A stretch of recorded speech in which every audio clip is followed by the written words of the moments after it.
Hey, this is Jeremy. What's going on, everybody? Welcome back to the Crew First Culture podcast. Hopefully, you've caught up with parts one and two of the conversation I had with Eric and Olivia from Yoga for First Responders. If you have not, please go back and listen to both of those episodes to make sure you're caught up because we're going to jump right in to part three right here in the conversation. So, thank you for your time. I hope that you've enjoyed the first two, and I know that you will enjoy this one as well. Stay to the end and catch up on their contact information and some quick tips on for those that are interested in what they're doing and to jump right in on how to get involved yourself. So thank you and hope you enjoy the show. Rick's very talented at vetting and collecting the right people. And that's why I'm so, honored that he brought us in. And the group, they're my brothers. And, when I was in Florida and I was taking care of the baby at the Airbnb, but I did stop on the training ground a couple times. And one of those times I had just gotten a phone call from my pet sitter, because I had a 15-year-old disabled dog who's been with me for 15 years, had been with me for 15 years.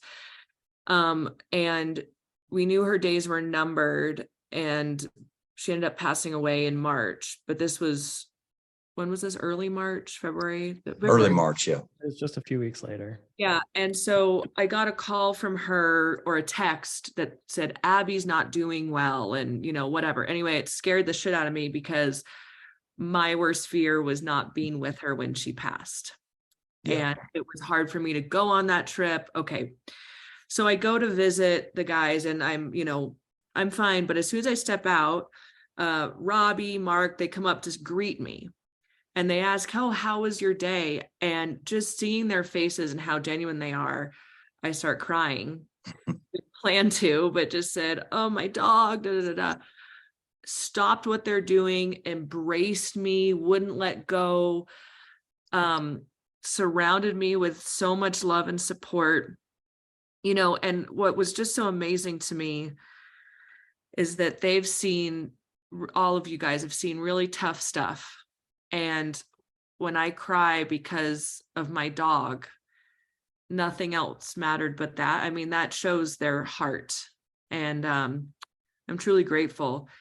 And I'll give my little perspective before I give it to Eric to talk about his experience. But, I don't even remember how I met Rick George, to be honest. I just know that one day I'm in Portland in an abandoned nursing home at 2 a.m. teaching yoga. That's the next thing I remember. I blacked out before that. So, yeah. So what this is for, for our audience who's listening this is a 24-hour hands-on training called Developing High Performance.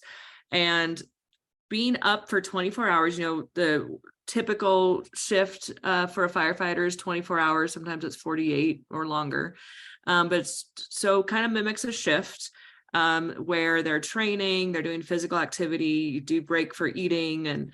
But they're front loaded with tools for resiliency. Breath work, yoga, how does the brain work, all these different tools, even how tricks with the air bottle to make for air management, make it last longer.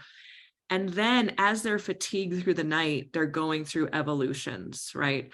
And really working on, let's see what happens. It's 2 a.m. You're in a confined space, whatever the case may be. Let's see what your mind does. Let's see what your heart rate does. And can you use all these tools to be able to keep up your skills when you're tired and you're over it? And because, you have to be able to have that out, out in the field. And so they walk away with a ruthless training, which is really tough, but they walk away with 10, 15 new mentors who have given them the tools. We just mentioned there is no training for this stuff. This is the training for it. So they've been given the tools they don't get in the academy and often don't get even in their career.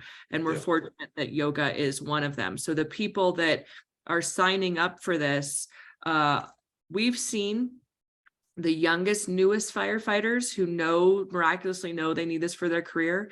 And we've also seen, Frank from Seattle was like a year away from retirement, and he still knew he needed this. And that like just brings tears to my eyes. I mean, the people who sign up for this training and the people who teach this training are exemplary firefighters and humans.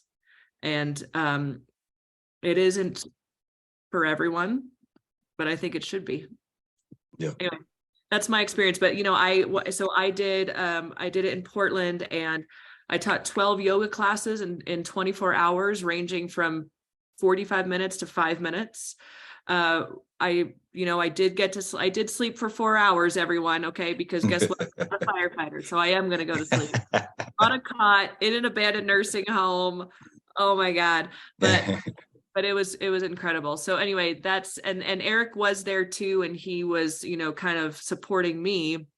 And then when I became pregnant and then had a baby, I passed Eric off as the lead, because not only does he know what we do and he's one of our top instructors, but he also is from fire service, which I'm not. So he can help with the evolutions and connect those dots even more. But anyway, Eric, what's your experience then? If you sign up for the class for nothing else, the training cadre is the reason why, period. Like these guys, to both of your points, the fellas that are teaching this class are second to none. I mean, we're in a group text thread with these guys, and it's inspiring every day. If somebody's having a bad day or a down day or an issue at home or an issue at work, whatever it is, there's a group of guys there to immediately, not with false positivity, but be there to support and to hold one another up. And when everybody's having a good day, to inspire and hold each other accountable to level up on the good days. Because it's not just about being there on the bad days, but being there even maybe more so on the good days to make sure we're still leveling up and holding ourselves accountable to be the standard of people that we aspire to be. Because it is daily work. It's a daily grind. And the most of the cadre have been through deep, dark holes, and everybody's been through something. And so they have that to draw from, personal experience. And to me, honestly, like this group of men is truly, and it just all happens to be men, but is truly the definition of what the fire service brotherhood is supposed to be about. And we hear oftentimes that like the brotherhood is dying, it's not there. And I would counter that with, it's 100% there. You may have to look for it, but it's there. And so this group of men is, to me, the definition of what it's supposed to be about. And if I've had a situation going on in my personal life with a dear friend, and so I was immediately picking up the phone and talked with Mark, for example, for an hour about his experience with a couple of things, and then could hang up there and call Rick or call Eddie or call Tuna. I mean, the guys are just there at the moment's notice. I mean, Jeremy and I have started texting since we met in Atlanta. And so it's just that, if nothing else, sign up for that. The class is hard. Let's not be honest. Let's not make no bones about it. The class is hard, but it's one of those moments where it can be not just career defining class, but a life defining class. Like if you go back and look at those key moments in your life, Jeremy, you said it earlier, it was some of the inspiration from your current driver.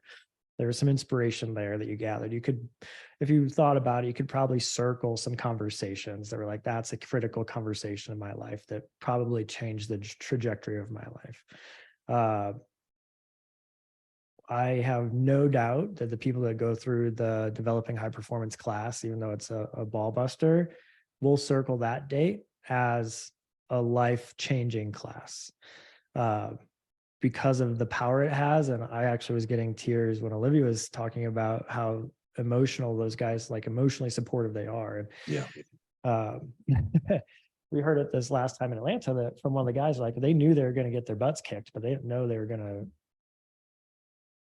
be vulnerable and open up. And we started from the cadre side first to show that this is a safe container to be a part of.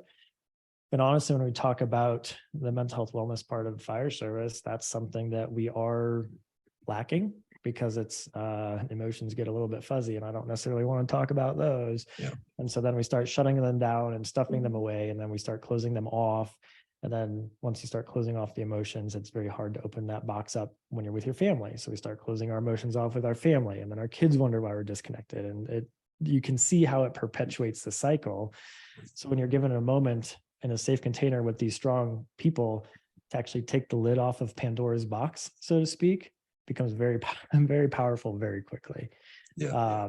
And I think that's a critical piece for this. And so it's not, even though it may look like it from Instagram and Facebook, it's not a tactics class. We're not teaching tactics. We will put you through tactical training, but the real root cause of it is to learn about your mental and emotional states in those stressful situations. And that's a powerful spot when it starts off raw with being vulnerable right off the bat.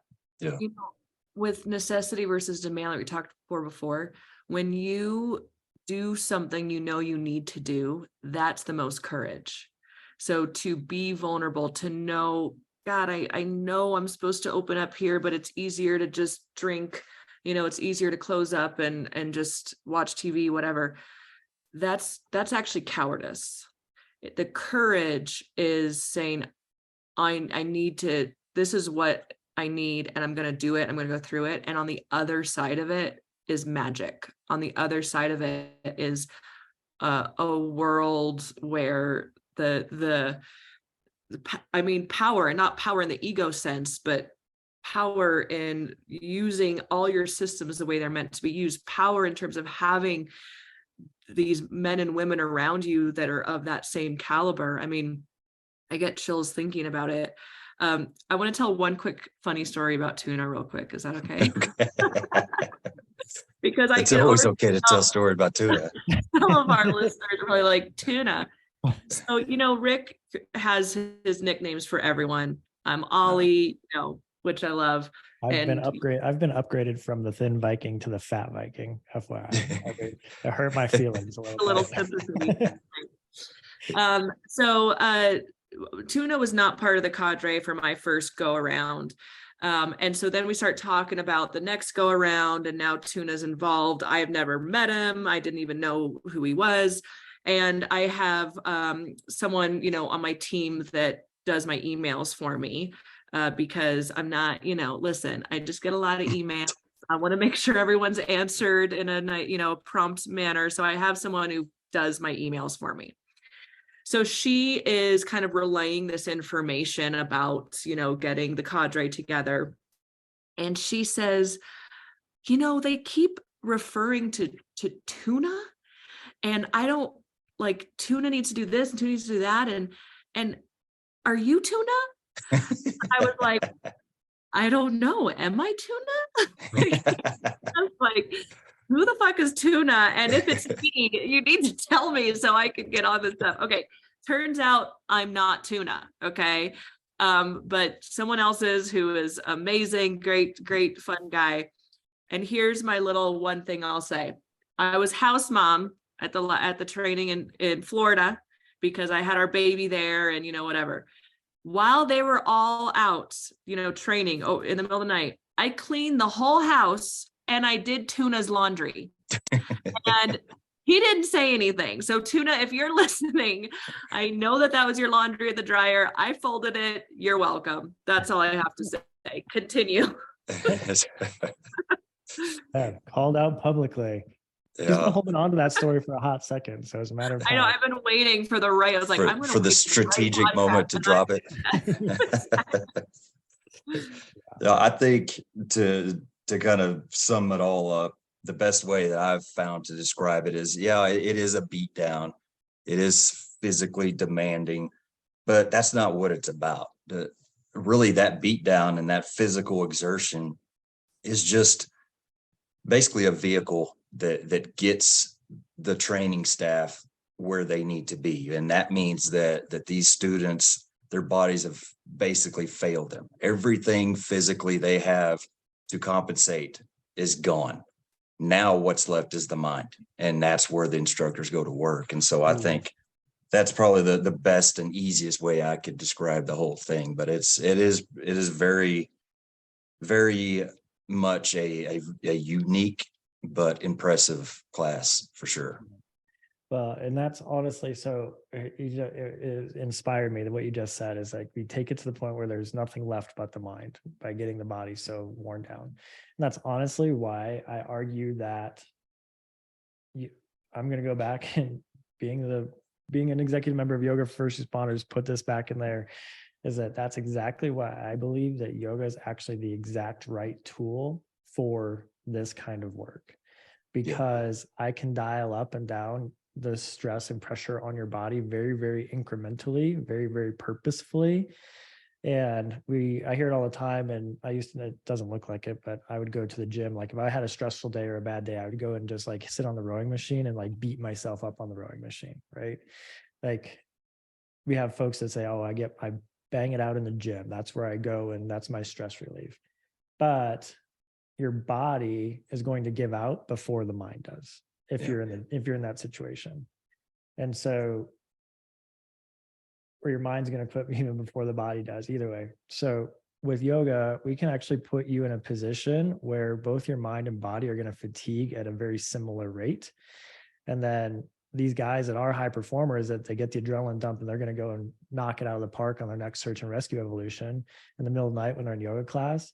Now their mind's really starting to mess with them, because it's almost that moment of silence with their body and with their mind. And that's where I become the hardest class in this beat down class, is doing a yoga class. And it surprises people because it really then becomes the mental game. It's that moment where, because we've all been there. And I told people this in the class, like I put you in a position in a bunker gear and you guys are like, I can't get there. And then I watch you literally do a hose evolution and you put your body in the exact same position. So it's not that the body can't, or maybe it is that the body can't, and we are just over pushing through the boundaries and barriers. And then we wonder why we're strained and sprained afterwards, instead of actually paying attention to what's happening between those 6 inches between the ears. And so being able to dial up that body's response perfectly and incrementally, and I have ways to do it, we have ways to do it, is extremely powerful, because then all that's left is your mind. And I said it from the very beginning of that class, the hardest posture I'll ever have them do is stand still and breathe. Stand still in a very specific way that I'm going to watch, and just stay there and do that. And the mind will quit long before the body does, every time, guaranteed. So now that's where the magic starts happening. That's where I get to work with you. You guys, it just hit me. You know how I started in the beginning, like, what the heck? Tell me why people aren't doing this. Okay. You guys just talked about it. You were saying, both of you, that what makes the cadre of developing high performance special is their vulnerability, their authenticity. Yoga exposes vulnerabilities. So that's why high performers, they're the ones who are able to be vulnerable to, hey, yes, show me my weaknesses, because that's what I can get better in. I want you to show me the weaknesses. They're the ones that never have a problem with yoga. It's the ones that are so afraid of being vulnerable and so afraid of showing their weaknesses that are actual assholes to me. I'm serious. They're cruel. People will be so mean to me because they don't want to get on a yoga mat. Yeah. I've been called names before because someone doesn't want to get on a yoga mat. And it just hit me. Okay, what's the common thread? High performers, vulnerability. Yoga, vulnerability. People who are just, complacent, afraid of being vulnerable, afraid of showing weakness. What does yoga do? Show your vulnerability and weaknesses. That's the correlation. So somehow we got to address that little element of authenticity and vulnerability, exposing weaknesses as a way to get better. And that's something that I've actually, I speak about a lot, and it doesn't have anything to do with anything we've talked about lately, but it's, this false veil of the fire department, the type A personalities and, the heroes and blah, blah, blah. But really what it is a bunch of firehouses that are full of people that are scared to death to show any weakness. They're 100%. scared to death to fail. They're scared to death to try a new technique because they don't know how to do it. That's what the fire service is underneath it all, when you want to get real. And it's sad because there are a lot of people that go their entire careers and leave piles and piles of experience and knowledge just wasted because they don't take the opportunity to share it, or they don't take the opportunity to face those fears or the discomfort of these things that basically just paralyzes them. And I don't think that's too strong of a term. I have literally seen it. These people, they pretend to be that strong, manly, person, but inside they're just a scared little kid that doesn't want to show that. And so I totally agree with every bit of that, for sure. Eric, you mentioned a few days ago, you were saying, I realize that I don't like to fail. And you equated it, you were like, because in fire service, failure equals death. Someone, it's life or death. And so maybe that's it too. Maybe it's internally, if they fail at one thing, they know that they could possibly fail at their job, and that's terrible. I mean, maybe there's that correlation there too. And one thing I want to say too about the, alpha male, I've encountered, not always, okay, this is generalization here, but when I have dealt with women in public safety who have to step up more to hold their own, can sometimes have even more of that than the men do, because they have overcompensating. And so not always, but I have seen that a lot, where there's even more resistance to vulnerability because they're trying to fight the female thing to begin with. Anyway. Yeah. No, and the failure concept is an interesting conversation to have. And I was because we train for success. Like if we go to CPR training, we save everybody in CPR class. If we do search and rescue drills, we always save the victim. In the training grounds, we train for success, and anything less than success is failure. And yet, once you get out onto the streets, the percentages would say the exact opposite. I mean, I was talking with a military member who's in charge of basically the medics that go into combat, get soldiers, get airmen, get Marines, and pull them out. And in their trainings, they're saving 100% of people. And the statistics show that once they actually get out into combat, they're going to save about 4 to 8%. And so we're literally training that, we're going to save everybody and life's going to be great and hunky-dory fine. And then we get out in the real world and it's a very, very different ball game. And we don't know, we've never trained to fail. So we don't even know how our bodies and minds are going to respond when we do fail, when that's actually the reality of it. And so this is the argument that I make and that we make, is that we can fail in yoga class. I can put you in a position that will make you fail. I'm going to make you fall out of balance. I will. And it is on purpose. It is, because if I make you fall out of balance, that's a very safe failure. You literally are going to step out of tree pose, for example, and step off to the side. And I'm going to watch people get so frustrated that they fell out of a balance. Like, who gives a shit, man? Like, literally, like, watch how you respond to that. That's how you're going to respond to, and this is falling out of balance in a safe position with your brothers and sisters. Who cares?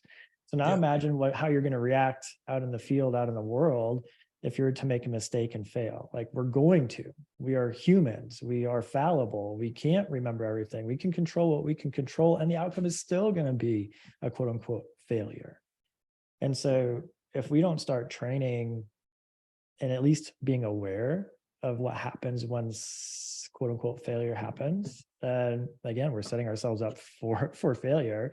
And that again leads back into the proactive training. That's okay. Let's find a safe way to train and see how I'm going to react. And yoga ultimately at the end of the day is about self-reflection. Like, how am I going to react? How do I respond to this stuff? And so if I can't do something, and because I'm tired, then my ego is pushing through, that I'm not going to adapt to a scalar drill. I know that when you're tired, you're dangerous, because you're going to push yourself deeper into the building than you should, rather than, Yeah. be like, hey, you know what? Maybe I'm at yellow on my air. I should probably swap crews. No, your ego is going to drive you past it. And I can see that on the yoga mat. I can see how you're going to react when you fail or stumble. And so it's all about that self-reflection. And so I'm very critical about making sure that our students do actually, quote unquote, fail on the yoga mat in a safe environment so they can learn about that failure, notice it, say, yep, I fell out of balance. I'm going to get back into it with mindfulness, with breath, and continue to work and move forward. Because at the end of the day, that is the definition of resilience training. And it's no longer a check the box training. It's actually applicable to life. And it's actually can see the results from it. And that's a whole nother ball of wax for another day about how resilience training has become a new 4-letter word because it has become check the box training instead of actually training us to be truly resilient individuals. And it's a joke. A lot of people make resilience training such a joke that I can understand why people roll their eyes at it, Anyway, again, that's for another episode. No, it's interesting that you brought up the whole fear of failure, or just that. I would describe myself as the same way. I hate failing. I said fear of failure, more of just hate. I hate to fail. But I think that if that hatred came because I associated it with dying, would be more honorable than what I hate it for. I hate it because of the embarrassment that comes with it. I'm a firefighter. If I show any kind of weakness or any chink in my armor, I know that at least 4 people are going to jump all over me like the dinosaurs on Jurassic Park. That is why I hate it. So a piece of me, I have found that to get through that failure and to get over that, the trying to avoid it, is that I just share it.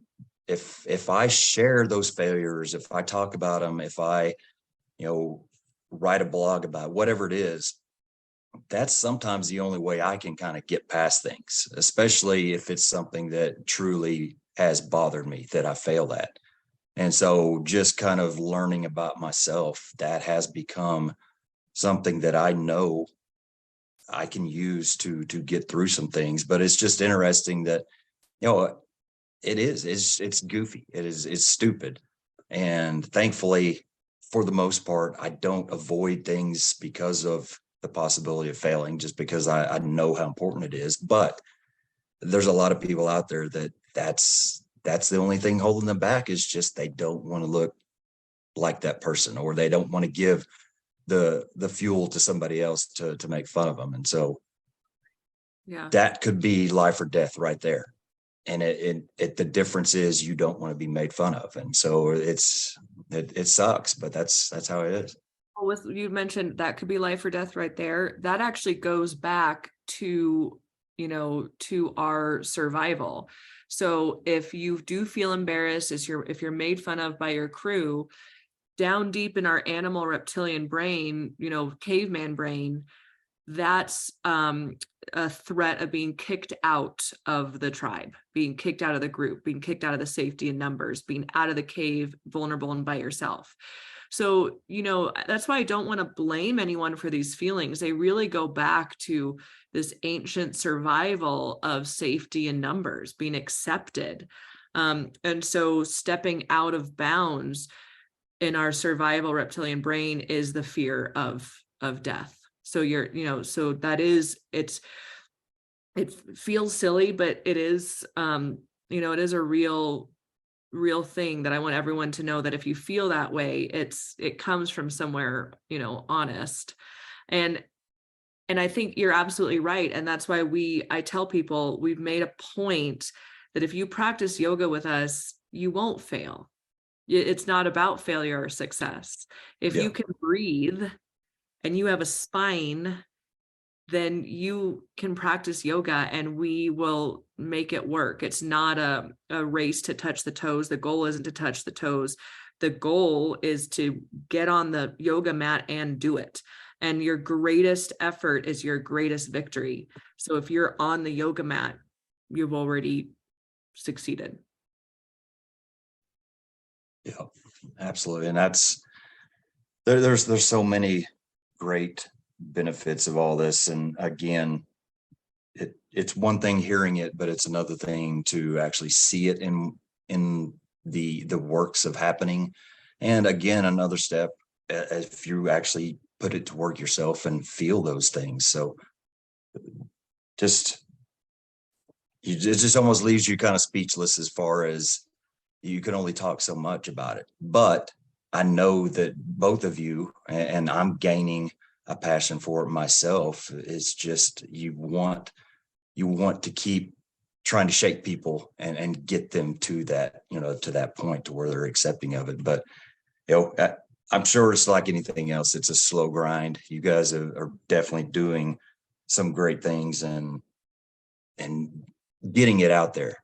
It might not be as fast as you all wish it would be, or as fast as it should be for the health of everybody, but you're definitely doing some great things. And that's something I'm proud to be, in a just to know you guys and to suck up as much as the knowledge that I can, for sure.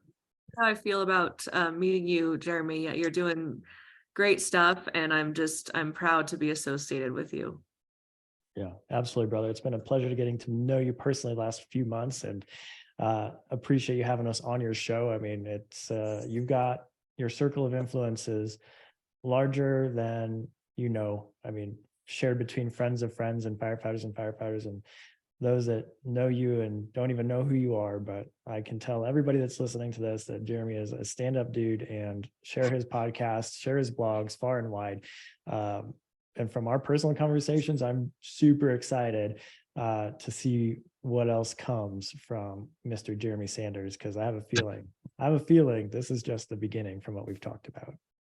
I appreciate that. And also, if you are listening to my version of this podcast, they will be releasing it as well on theirs. And so if you do want to go check out theirs, I'll give both of you a second here to plug whatever you want to, but they do have a podcast out as well that they've just started. So just real quickly, how have you guys liked that? Is it something you think you're going to enjoy? Is it something different?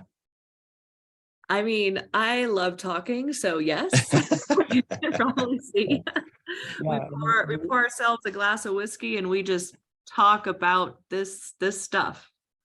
Yeah, and so what we shared earlier with you is that we love going on podcasts because it gets us into new circles that we've never been in before. Yep. And so at the end of the day, we're doing an introductory mission for all of these podcasts, and we really wanted a platform to go deeper on some of the thoughts because we keep saying like, oh, that's for another episode, that's for another episode, that's for another episode. Yeah. Well, we can't be on everybody's podcast every week. People get tired of listening to us on Crew First Culture at some point. And so that's why we're like, we need to start our own podcast so we can really start to dive deeper into these topics and really have on that next episode. And so that's where we almost make our podcast a supplement to the shows that we are on as the introductory shows. So if you have curiosities about why we do what we do and how we do it, that's why you'd want to tune in to the Yoga for First Responders podcast. Called On Air, and Eric made that up. And when he made that up, it was brilliant. I was like, oh my God, Eric, that is brilliant, right? And you guys, I'm assuming you all know why I thought it was brilliant. So then a couple days later, he's like making the logo, and he was like, wait, hey, On Air is kind of like on air. And I was like, isn't that why, like SCBA, like, is that why you came up with it? No, I was just thinking radio on air. I was like, what? I can't give you any credit of being amazing now, because that's what I thought he was talking about. So it's called On Air on all the platforms. But for the training app, the on-demand training app that we were talking about with Jeremy, that's called On Demand. And you can go to our website, which is yogaforfirstresponders.org. And you can find our on-demand training app. It has tons and tons of videos, from breath work to yoga to mindfulness, all of that stuff for sleep, stuff for waking up. We also have our online course platform called YFFR University. That has that 6-week online course that went through the pilot study. We also have shorter courses on there. We're adding to that. That's our digital stuff. But if you feel like you want in-person training to become an instructor, no experience necessary, or to have an in-person instructor come out to you for in-service training or whatever, you can email success@yogaforfirstresponders.org and they'll hook you up. So that's everything. Our blog, you can find it all on our website. And then for our podcast, Jeremy, tell us where our audience can keep following you. So for me, I try really hard to keep it all very easy. Everything is pretty much Crew First Culture, and that's with a 1ST. Instagram, Facebook is Crew First Culture. I've got a website try to keep it up to date with any kind of upcoming events, and there's a store and just all kinds of stuff. That's crewfirstculture.com. Email is crewfirstculture@yahoo.com, and the website has my phone number on it if that's the route you would rather take to. So pretty easy to find me as well. And that's about it. And you said you have a shop, so you have some swag? Always have swag. It is something I've figured out is a problem for me because I enjoy designing things, either stickers or whatever. So I've had to really slow it down because my demand in the design of creating things has well out exceeded the demand for the product. So I had to slow it down a little bit. Well, so this is not going to help with that then, because I've been writing down some great things you said, and some could go on a shirt. And I don't know, maybe a co-branded YFFR Crew First Culture shirt. Okay, Oh, yeah. I can get on it. Sounds good. Just one last question that I have for you all, or for you both, and you might have answered it in your talking about the online stuff, but so if somebody is listening that doesn't really know about what we've talked about, that hasn't really been introduced to yoga, but is very intrigued and wants to really get their feet wet, what do you suggest is kind of that first step to take for them? Yeah, so I would suggest 2 steps. Number one, if you want to just watch a quick video, go to ondemand.yogaforfirstresponders.org, and there's a start here section, and there's a 20-minute introductory briefing video. No yoga, just why we do what we do. And then the very next video that I would click onto is the introduction to 3-part breath. Those would be my first step and my second step on how to get introduced to this world.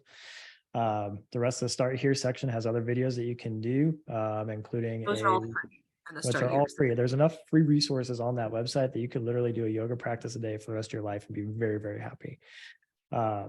We obviously hope that at some point you support us enough or like it enough that you'd end up supporting us, but free resources forever, go use them. So, and then the next part is if you want some literature, I would email info@yogaforfirstresponders.org and say, send me the buy-in package, because we have roughly a 30-page ebook, very big font, because I like to say that firefighters, we like to color with crayons. So very, very simple to understand, but it shows a lot of the science behind what we do. And then that's something you can pass off to your crew or to your chief or anything else, or just for your own knowledge information of what is there. So ondemand.yogaforfirstresponders.org, the intro briefing and 3-part breath. And then if you're still interested, ask for the buy-in package. And I'll add one more. Perfect. On YFFR University, there's a short course called Introduction to Yoga.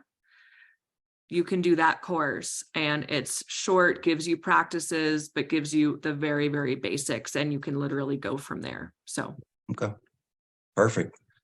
Well, man, I really appreciate it.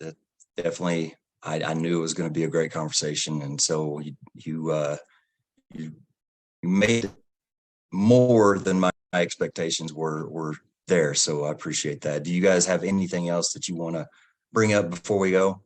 I don't think so. This was a lot of fun. So thank you for taking the time to have the conversation with us. Just thank you very much. And I enjoy being in your circle, my friend. So I appreciate it. I appreciate you having me on your podcast. Yeah, absolutely. So All about in, efficiency here. So directly or indirectly, however you want to call it. But yeah. no, I just want to challenge everybody out there to really put some of this stuff to action. What we've talked about is not just our beliefs. It's not just, some crazy up in the air stuff that you probably have associated with yoga in the past. This is real information, real data, and our bodies need it. So I really want to kind of challenge everybody to look some of these things up and try it out, give it a try and see how it goes, and really invest some time and some energy into it, because it will be a very good benefit to your career and in your life. So I will leave it with that. I thank you both for your time here and your friendship. And until next time, as always, stay humble and do work.